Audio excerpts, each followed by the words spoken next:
నమస్కారం సార్, నా పేరు కృష్ణప్రియ. సార్, మీరు ఎప్పుడు సంక్షోభంలో అవకాశాలు ఎత్తుక్కోవాలి అంటారు.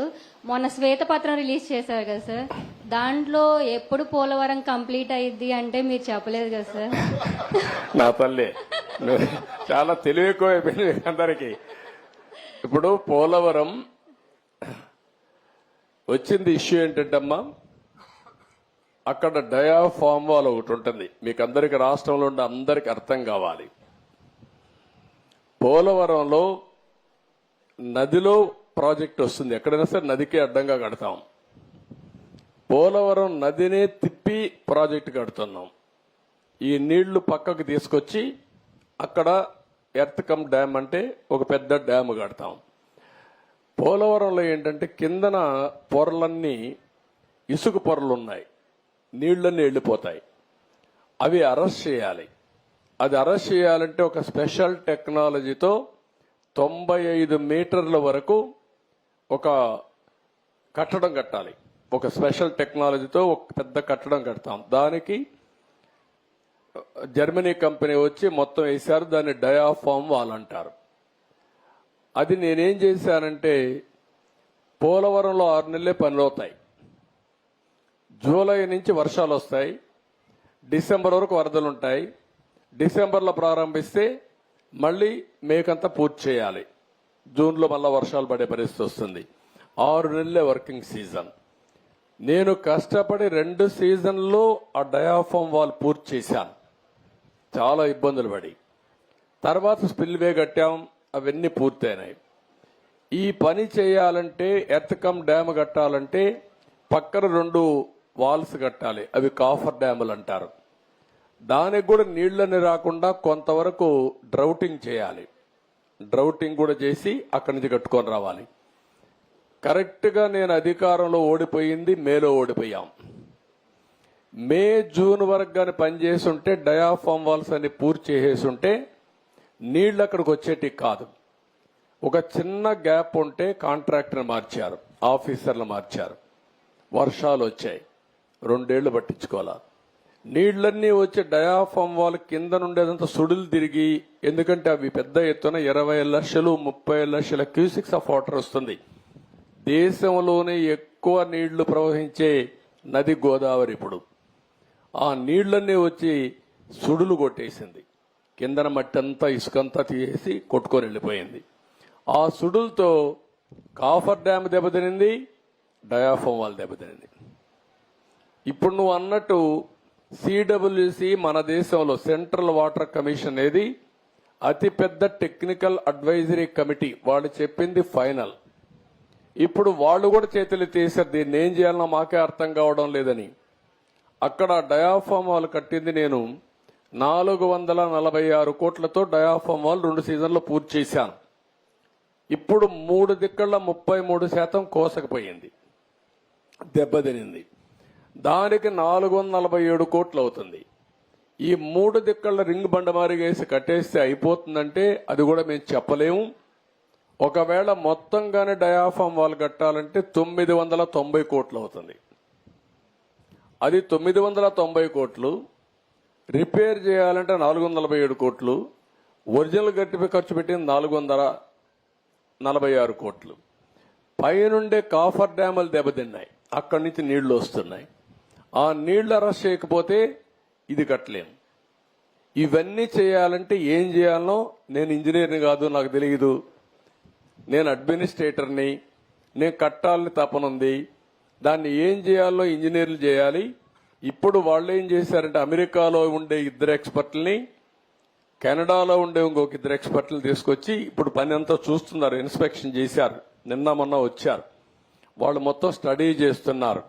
ఏమి ఇవ్వాలనో వాళ్ళు ఇచ్చిన ఆలోచనలు ఇచ్చిన తర్వాత పూర్తి చేసే కార్యక్రమానికి శ్రీకారం చుట్టాలి. ఇప్పుడు దీంతో ఏమైంది, ఆయన నేను రివర్స్ టెండర్ అన్నాడు.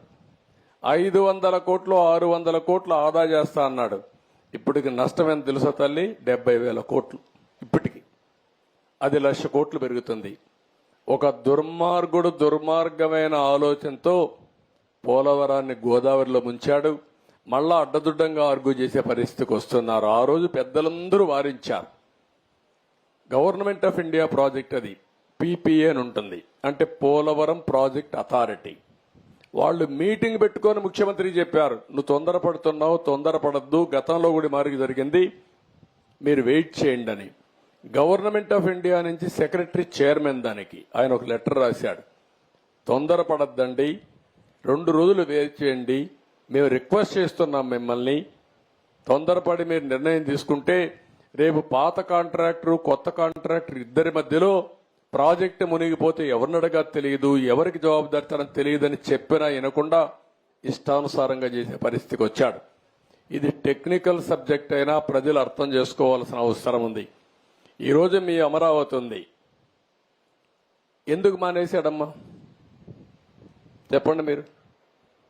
హైదరాబాద్ లో నేను హైటెక్ సిటీ కట్టాను, వీళ్ళ తండ్రి ముఖ్యమంత్రి అయ్యాడు, ఆయన వస్తాను హైటెక్ సిటీ కొట్టేసి ఉంటాడు అనుకోండి, ఏమయ్యేది? హైదరాబాద్ ఆగిపోయేది కదా. ఇక్కడికి వస్తానే ప్రజావేది కూల్చేశాడా లేదా, నిలిపేశాడా లేదా, తప్పుడు ఆరోపణలు పెట్టాడా లేదా? భూములు మీవి, ఇచ్చింది ల్యాండ్ పోలింగ్ లో, మీకు ఇప్పటికి కూడా నేనేం చేస్తున్నాను, కౌలు ఇస్తున్నాను, 10 ఏళ్ళు ఇస్తానని 10 ఏళ్ళు అయిపోయింది, మళ్ళా ఎక్స్టెండ్ చేయాలి ఆలోచిస్తున్నాం. అలాంటిది అవినీతి జరిగిపోయింది, నాకు ఇల్లు కూడా లేదు కట్టుకోవడానికి, ఇంటి జాగా కూడా లేదు, ఇప్పుడు ఎత్తుక్కుంటున్నా, నేనేదో భూ కబ్జా చేశానని కేసు పెట్టి, ఎప్పుడు కూడా పిచ్చి కుక్క మంచి కుక్కను కూడా పిచ్చి కుక్క అంటే మీరేం చేస్తారు? అది మంచి కుక్క పిచ్చి కుక్క తెలియదు, మనిషి కుక్క రాయేసి ముందు చంపేస్తారు దాన్ని. అదే మారే చేశాడు అమరావతిని, అవునా కాదా? ఇదే జరిగింది. రాజధాని నా పేరే కాదు, వాడికి మీ అందరి మీద కోపం ఉందంతే. పిచ్చోడికి ఎందుకు కోపం ఉంటుందో ఎవడికి తెలియదు అంతే, అది రాకూడదు. ఆ రోజు రాజశేఖర్ రెడ్డి నాకు పేరు వస్తున్న కూడా కట్టకూడదు కదా, ఔటర్ రింగ్ రోడ్ కట్టకూడదు కదా, ఎయిర్పోర్ట్ కట్టకూడదు, అన్ని చేశాడు. 2-3 ప్రాజెక్టులు నిలిపేశాడు. ఒకటి ఆ రోజు ఆయన చేసిన పని, మెట్రో కావాలని మార్చి నేను గవర్నమెంట్ లో చేయాలని చెప్తే కాదు ప్రైవేట్కి ఇస్తానని సత్యంకి ఇచ్చి సత్యాన్ని ముంచేశాడు. పాపం సత్యం జైలుకు పోయి పరిస్థితికి వచ్చాడు రామలింగరాజు, అదొకటి చేశాడు. రెండోది, నేను ఆ రోజు ఫార్ములా 1 ఒకటి తీసుకొస్తే దాన్ని కూడా వద్దు, కార్ రేసింగ్ ఏంటి, నేను అనుకుందంటే ఫ్యూచర్ కి పిల్లలంతా కూడా ఎక్కడెక్కడికో వెళ్తారు, ఇక్కడ ఉండాలని అది పెడితే దాన్ని తీసేశాడు. మూడోది, ఇంకొక ప్రాజెక్ట్ ఏదో ఉంటే ఒక 2-3 ప్రాజెక్టులు తప్ప అక్కడ అన్ని హైటెక్ సిటీ, వ్యాన్పిక్ సిటీ అన్ని చేశాడు. దానివల్ల హైదరాబాద్ బాగా అభివృద్ధి అయింది. తర్వాత వచ్చిన ముఖ్యమంత్రులు రోసయ్య, కిరణ్ కుమార్ రెడ్డి, తర్వాత వచ్చినటువంటి కేసీఆర్, ఇప్పుడు రేవంత్ రెడ్డి గారు, అందరూ దాన్ని బాగా చూసుకున్నారు. ఎప్పుడు కూడా ఒక దుర్మార్గుడు వస్తే ఇట్లే ఉంటాయమ్మా, గుర్తుపెట్టుకోవాలి మీరు. అది మీరే కంప్లీట్ చేయగలరు సార్, అమరావతి అయినా పోలవరం అయినా సరే. మీరందరూ కూడా అమ్మా, రాష్ట్రంలో ఉండే 5 కోట్ల మంది ప్రతిరోజు ఒక్కసారి మీకోసం దేవుణ్ణి ప్రార్థించండి, ఈ ప్రభుత్వం కోసం కూడా దేవుణ్ణి ప్రార్థించండి. ఇవన్నీ పూర్తి కావాలని, పూర్తి అవుతాయి, చేస్తాం. లోకేష్ గారిని చూస్తుంటే ఇవాళ మాకు బాగా సంతోషంగా ఉంది సార్. ఇంకా బాగా పని చేయించుకోండి అమ్మా మీరు. 5 years నుంచి ఎప్పుడు వచ్చినా ఎంత సంతోషంగా ఎప్పుడు అందరినీ యువతను పెట్టానమ్మా ఈసారి. ఇతను కూడా శ్రీనివాస్ అని ఇప్పుడు మంత్రి, first time MLA, first time minister. వాళ్ళ తాత ఎంపీగా పనిచేశాడు, వాళ్ళ బాబా ఎమ్మెల్యేగా పనిచేశాడు. అందుకే ఆయన్ని ఈరోజు బాగా చదువుకున్నాడు, చదువుకున్న కుర్రాన్ని తీసుకొచ్చి సీట్ ఇచ్చి ఇప్పుడు మళ్ళా మంత్రి చేశాను. కాబట్టి ఇలాంటి యువకులను పెట్టాను, ఎందుకంటే మీకు మంచి పనులు చేయాలని. వాళ్ళు ప్రూవ్ చేసుకునే బాధ్యత వాళ్ళకుంది, ప్రూవ్ చేసుకోకపోతే ప్రూవ్ చేయించే బాధ్యత కూడా నాకుంది.